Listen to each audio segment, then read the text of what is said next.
భారతీయ సాంప్రదాయంలో చీరకున్న ప్రాధాన్యత అనేది చాలా ప్రాముఖ్యమైనది. కానీ ప్రస్తుతం ఎక్కువగా వినిపిస్తున్న మాట ఏంటి అంటే చీర క్యాన్సర్. మనం చాలా రకాల క్యాన్సర్లను చూసి ఉంటాం, కానీ ఈ చీర క్యాన్సర్ ఏంటి, చీర ద్వారా క్యాన్సర్ రావడం ఏంటి అని చాలామంది భయపడి ఉంటారు. అసలు ఇది ఎందువల్ల వస్తుంది అనేది ఈ వీడియోలో చూసేద్దాం. మన ఇండియాలోని ఒక గ్రామంలో 50 సంవత్సరాల ఒక మహిళకు ఈ చీర క్యాన్సర్ వచ్చింది. వివరాల్లోనికి కనుక మనం వెళ్ళినట్లయితే డాక్టర్స్ చెప్పింది ఏమిటి అంటే 34 సంవత్సరాల నుంచి ఆవిడ చీరని కడుతూ బయటికి వెళ్ళినప్పుడు, పనులకు వెళ్ళినప్పుడు అది ఓడకుండా ఉండడం కోసం గట్టిగా ముడివేసి కట్టుకునేది. దానివల్ల అక్కడ ఆ ప్రదేశంలో చర్మం పొడిబారి నల్లగా మారి అక్కడ దురద వచ్చింది.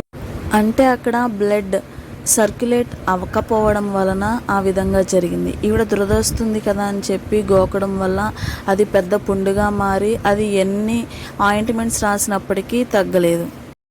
చివరిగా ఆవిడ హాస్పిటల్కి వెళ్ళి చూపించుకుంటే ఈ విషయం బయటపడింది.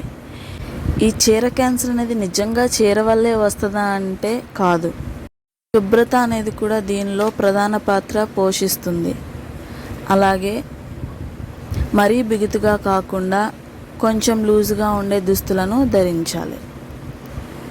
అది క్యాన్సర్ వరకు దారితీయకపోవచ్చు, కానీ అక్కడ బ్లడ్ సర్క్యులేట్ అవ్వకపోవడం వల్ల ఇంకొన్ని ప్రమాదాలు తలెత్తే అవకాశం ఉంది.